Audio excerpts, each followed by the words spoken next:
উদ্যোক্তা হতে হলে আমাদের কিছু ভুল থেকে দূরে থাকা প্রয়োজন।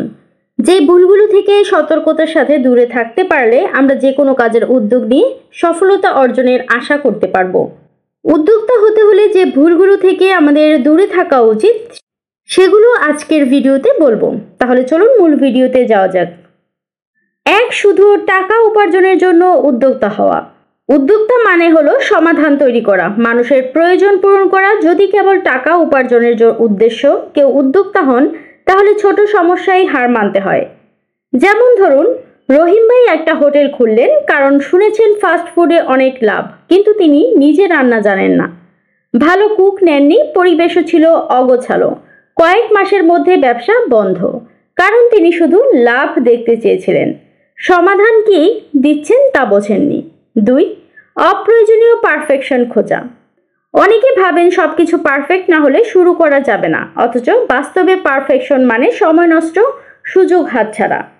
যেমন উদাহরণস্বরূপ ধরেন, একজন নারী নিজের হ্যান্ডমেড সাবানের ব্র্যান্ড করতে চেয়েছিলেন, 3 বছর লোগো ঠিক করতে লেগে গেল, অথচ অন্য কেউ একই সময় শুরু করে এখন ইউরোপে রপ্তানি করছে। 3. নিজের সবকিছু নিজেই করার চেষ্টা। একজন মানুষের পক্ষে সবকিছু ভালোভাবে করা সম্ভব না, কাজ ভাগ করে না দিলে ফল আসে না। যেমন ধরুন, একজন তরুণ ডিজাইন, মার্কেটিং, অ্যাকাউন্টিং সব নিজেই করতেন, ফলে ক্লায়েন্টের সাথে সময় মতো যোগাযোগ হতো না। টিম তৈরির গুরুত্ব তিনি বুঝলেন অনেক দেরিতে, যখন ক্লায়েন্ট হারাতে শুরু করলেন। 4. গ্রাহকের মতামত না শোনা।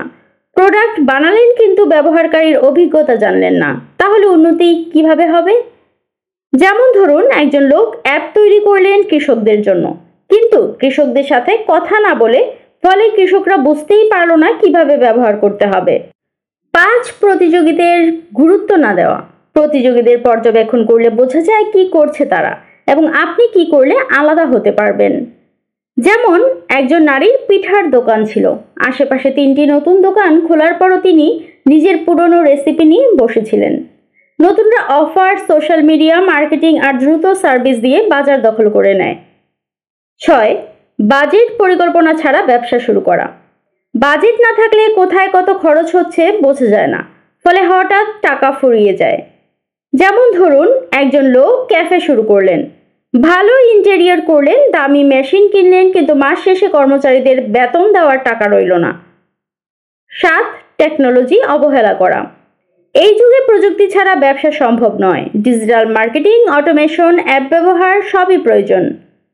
যেমন ধরুন, একজন লোক চমৎকার জামদানির শাড়ির দোকান ছিল, কিন্তু অনলাইনে আসেননি। করোনাকালে বিক্রি একদম বন্ধ, পাশের দোকানের ছেলে ফেসবুক লাইভে হাজার হাজার পিস বিক্রি করলো। 8. দ্রুত ফল চাওয়া।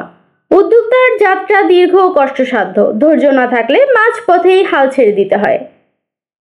যেমন ধরুন, একজন তরুণ ফুড ডেলিভারি অ্যাপ চালু করলেন, প্রথম 2 মাস অর্ডার কম, হতাশ হয়ে অ্যাপ বন্ধ করে দিলেন। কয়েক মাস পর ঠিক একই আইডিয়া নিয়ে অন্য কেউ এসে এখন 500 জন ডেলিভারি ম্যান কাজ করছেন তার কোম্পানিতে। 9. শিক্ষা ও উন্নয়নে বিনিয়োগ না করা। ব্যবসা শেখার, লার্নিং, মেন্টরশিপ ছাড়া টিকে থাকা কঠিন, বাজার প্রতিনিয়ত বদলায়। যেমন ধরুন, একজন ভদ্রলোক অনলাইন বিজনেস শুরু করলেন, কিন্তু ডিজিটাল মার্কেটিং শেখেননি। প্রতিযোগীরা গুগল, ফেসবুক অ্যাডে এগিয়ে গেল, তিনি পড়ে রইলেন কনফিউশনে। 10. পরিবার বা পার্সোনাল লাইফকে অবহেলা করা। আপনার শক্তি আপনার পরিবার, কাজ আর পরিবারের মধ্যে ভারসাম্য না থাকলে মানসিক চাপ বাড়ে, সিদ্ধান্তে ভুল হয়। ধরুন, একজন নারী নতুন স্টার্ট আপে এত ব্যস্ত থাকতেন যে পরিবারের কারোর সাথে কথা বলার সময় পেতেন না। একসময় ডিপ্রেশন, কাজেও প্রভাব পড়ে, পরে কাউন্সেলিং করে ব্যালেন্স ঠিক করতে পারেন। উদ্যোক্তা হওয়া মানে শুধু ব্যবসা নয়, বরং প্রতিনিয়ত শেখা, ভুল থেকে শিক্ষা নেওয়া, মানুষকে ভালোবাসা আর নিজের স্বপ্নকে বাস্তবে রূপ দেওয়ার একটি দীর্ঘ যাত্রা। তাই এই 10টি ভুল যদি আপনি এড়িয়ে চলেন, তাহলে আপনার যাত্রা হবে অনেক বেশি গতিময় ও সার্থক।